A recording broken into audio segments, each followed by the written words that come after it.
Hello વિદ્યાર્થી મિત્રો, તો કેમ છો? મજામાં? તો ટ્રેન યોર બ્રેન ચેનલમાં તમારું સ્વાગત છે।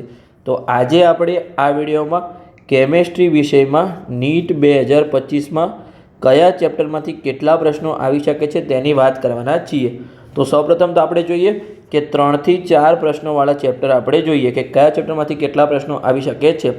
તો સૌપ્રથમ તો ધોરણ 11નું ચેપ્ટર રાસાયણિક બંધન, જેને આપણે ઇંગ્લિશમાં કેમિકલ બોન્ડિંગ કહીએ છીએ, તો એમાંથી તમારા 3 પ્રશ્નો આવી શકે છે।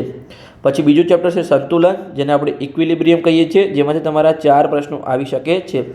પછી તમારું જે ઓર્ગેનિકનું પોર્શન છે 11થનું, એટલે કે હાઇડ્રોકાર્બન, પછી જીઓસી જનરલ ઓર્ગેનિક કેમિસ્ટ્રી અને આઈયુપીએસસી, આ 3 ટોપિકમાંથી તમારા 6 પ્રશ્નો આવી શકે છે। પછી આપણે ધોરણ 12નું પોર્શન જોઈએ તો કે વિદ્યુત રસાયણ, એમાંથી તમારા વિદ્યુત રસાયણ અને આપણે એક ચેપ્ટર એડ કરીએ ધોરણ 11નું રેડોક્સ, એટલે કે બંને એક જેવા છે, એમાંથી તમારા 4 પ્રશ્નો આવી શકે છે। વિદ્યુત રસાયણમાંથી 3 અને રેડોક્સમાંથી 1, પણ બંનેને મિક્સ કરીને એક પ્રશ્ન પૂછાઈ શકે છે।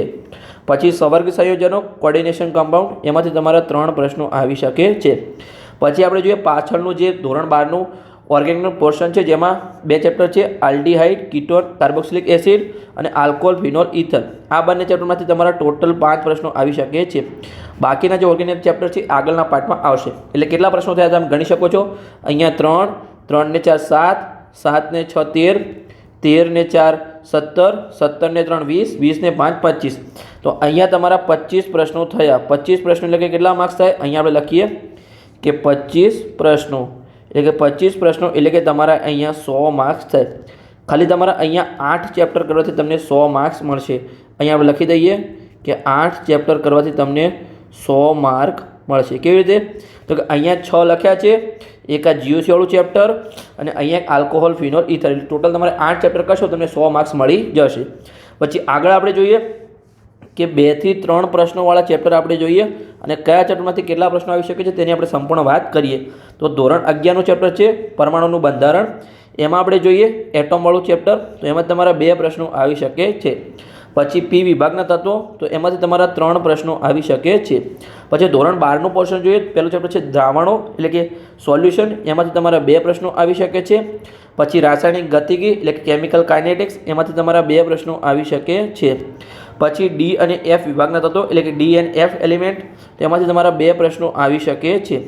પછી હેલો આલ્કેન અને હેલો એરિન, જે ધોરણ 12નું પાછળનું ઓર્ગેનિકનું પોર્શન છે, એમાંથી તમારા 2 પ્રશ્નો આવી શકે છે। તો આપણે ગણતરી કરીએ કે આ ચેપ્ટરમાંથી કેટલા પ્રશ્નો આવશે। તો તમારા 2, 2 ને 3 5, 5 ને 2 7, 7 ને 2 9, 9 ને 2 11, 11 ને 2 13, એટલે કે આ 13 પ્રશ્નો તમારા 6 ચેપ્ટરમાંથી આવી શકે છે। 13 પ્રશ્નો એટલે કે કયા કેટલા માર્ક્સ થયા? અહીંયા 52 માર્ક્સ થયા। એટલે તમે જો અહીંયા આ 13 પ્રશ્નો અને આગળના 25 પ્રશ્નો, એટલે ટોટલ કેટલા પ્રશ્નો થયા આપણા? 28 પ્રશ્નો થયા।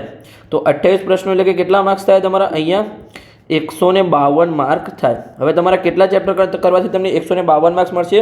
તો તમારે જો ઉપરના 8 ચેપ્ટર અને નીચેલા આ 6 ચેપ્ટર, એટલે કે તમારા 14 ચેપ્ટર કરવાથી તમને 152 માર્ક્સ મળશે। જે તમે થંબનેલ પર જોઈને આવ્યા છો એ કે 14 ચેપ્ટર કરવાથી તમને કેવી રીતે 152 માર્ક્સ મળશે। તો સમજણ પડી ગઈ?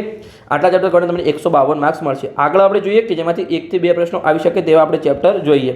તો ચલો જોઈએ તો 1 થી 2 પ્રશ્નોવાળા ચેપ્ટર, તો એમાં આપણે જોઈએ તો ધોરણ 11નું પહેલાં પોર્શન જોઈએ, તો એમાં છે રાસાયણિક વિજ્ઞાનની પાયાની સંકલ્પનાઓ, જેને આપણે મોલ કોન્સેપ્ટ કહીએ છીએ, તો એમાંથી તમારા 2 પ્રશ્નો આવી શકે છે। પછી તત્વોનું વર્ગીકરણ અને ગુણધર્મોની આવર્તિતતા, જેને આપણે પિરિયોડિક ટેબલ કહીએ છીએ, એમાંથી પણ તમારા 2 પ્રશ્નો આવી શકે છે। 2 થી 3 પ્રશ્નોવાળું ચેપ્ટર છે, પણ આપણે 1 થી 2માં રાખ્યું છે, તમારે એ જોઈ લે, એ સારી રીતે કરી લેવાનું છે। પછી આપણે જોઈએ કે ધોરણ 12નું પોર્શન જે પાછળનું છે, એમાં એમાઇન સંયોજન, એમાંથી એક પ્રશ્ન આવશે। પછી જૈવિક અણુઓ, એમાંથી એક પ્રશ્ન આવશે અને પ્રાયોગિક રાસાયણિક શાસ્ત્રના સિદ્ધાંતો, એમાંથી તમારે 1 પ્રશ્નો આવશે। તો અહીંયા ટોટલ કેટલા પ્રશ્નો થયા? અહીંયા 2, અહીંયા 2 4, 5 6 અને 7, એટલે કે તમારા 7 પ્રશ્નો થયા।